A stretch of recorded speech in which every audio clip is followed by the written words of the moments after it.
You know that moment when a conversation is going perfectly fine, and then it just dies?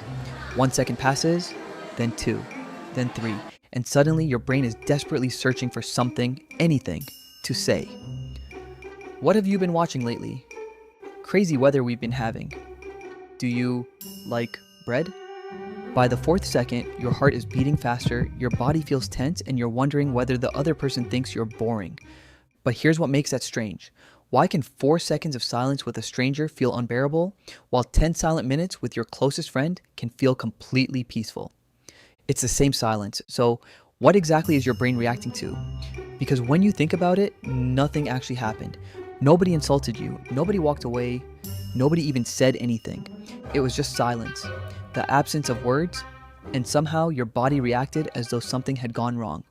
For years, I thought I knew why this happened. I assumed I was just bad at conversations. Maybe a little awkward, maybe socially anxious. Some people seem able to talk to anyone without effort, while I'm sitting there trying to invent a new topic before the silence kills us both. So naturally, I thought the problem was me, but apparently that explanation is wrong. And the first clue is a number I honestly didn't believe when I first heard it.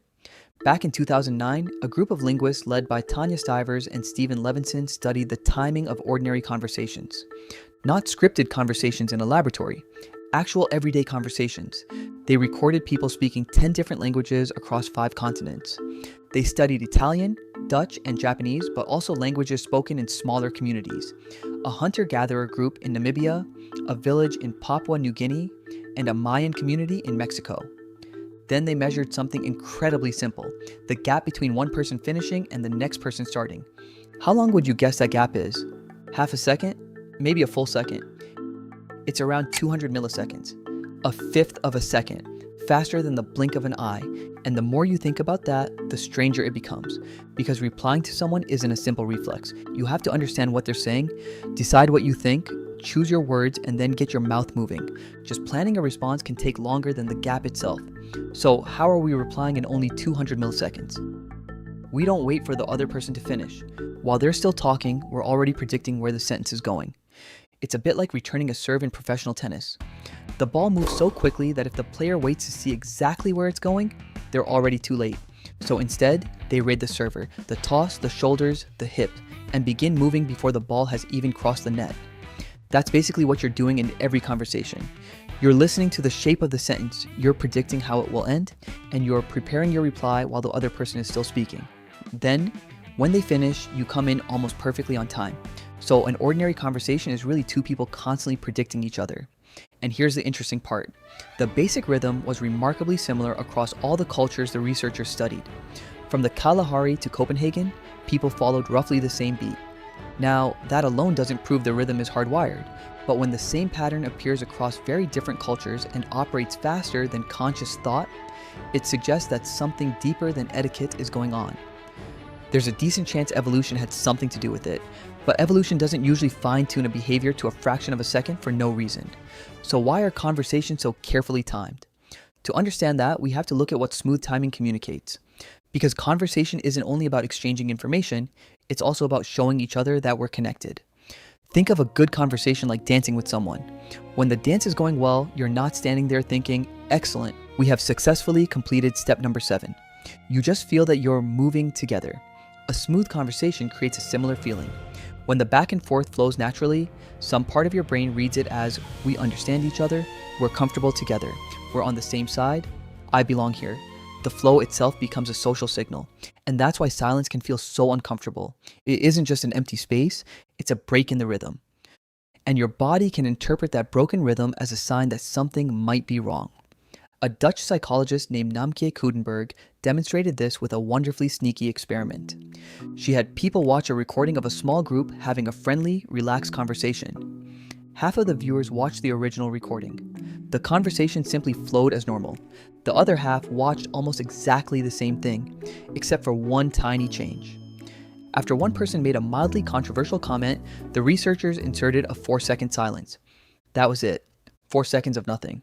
The pause was subtle enough that the viewers didn't consciously notice it. When they were asked afterward, they couldn't explain what had been different about the conversation. But emotionally, they reacted to it. The people who watched the version with the pause felt more rejected and less like they belonged. 4 seconds of silence made them feel excluded, even though they hadn't consciously registered the silence at all. That's the fascinating part. Your conscious mind doesn't have to understand the pause before your body reacts to it. It's like a smoke detector. A smoke detector doesn't wait until you've located the fire and confirmed that the house is burning. It sounds the alarm first. You can figure out what caused it afterward. And this alarm doesn't just make you uncomfortable. It can actually influence what you think. In a follow-up experiment, people shared an opinion with a small group. In one version, the conversation continued normally. In the other, the group went quiet for 4 seconds after the person spoke. Nobody argued with them. Nobody openly disagreed. The conversation simply paused and then moved on. But when the participants were asked for their opinion again later, the ones who had experienced the silence had shifted closer to what they believed the group thought. Think about that. Nobody gave them a counter-argument. Nobody told them they were wrong. And yet they quietly adjusted their position. Because to the part of your brain that monitors belonging, silence after you speak can feel like the group has already answered. Maybe they didn't like that. Maybe I went too far. Maybe I should change my position. The pause becomes the argument. That's how loud silence can be. It can persuade you without anybody saying a word. Except this still doesn't answer the question we started with. Because silence isn't always uncomfortable. You can sit in a car late at night with one of your closest friends. The radio is off, neither of you has spoken for several minutes, and somehow it doesn't feel awkward at all. It can feel incredibly peaceful. So what's going on? It's the same silence, but it produces the complete opposite reaction. The reason is that your brain isn't really measuring the amount of silence. It's measuring how secure you feel with the other person. Think of it like a guard dog. A good guard dog doesn't bark at everything. It barks at things it hasn't learned to trust yet. When a stranger comes to the door, every movement feels suspicious, but when a member of the family walks in late at night, the dog barely looks up. Your social alarm works in a similar way. When you're talking to someone new, or someone whose opinion of you still feels uncertain, every silence can feel meaningful. Did I say something wrong? Are they bored? Do they want to leave? But with someone who has loved you for years, those questions have already been answered.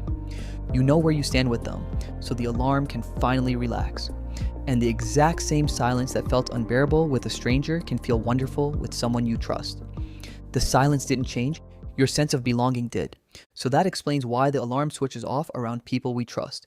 But it leaves one final question: why do we have an alarm this sensitive in the first place? It probably comes from one basic fact about human history.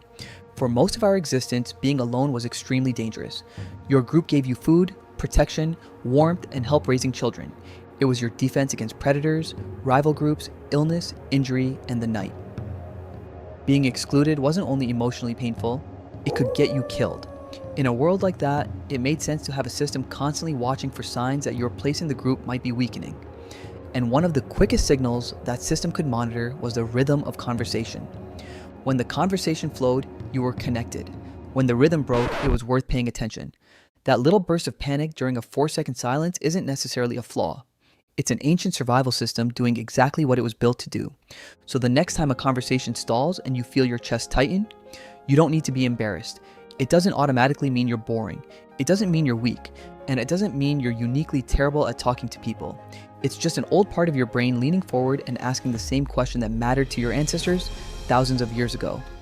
Am I still one of you? And that's why 4 seconds with a stranger can feel unbearable, while 10 silent minutes with your closest friend can feel completely peaceful. With a stranger, the answer is still uncertain, so the alarm keeps listening. But with the people who are truly yours, that question has already been answered. You belong. And once your brain knows that, silence no longer sounds like rejection. It sounds like trust.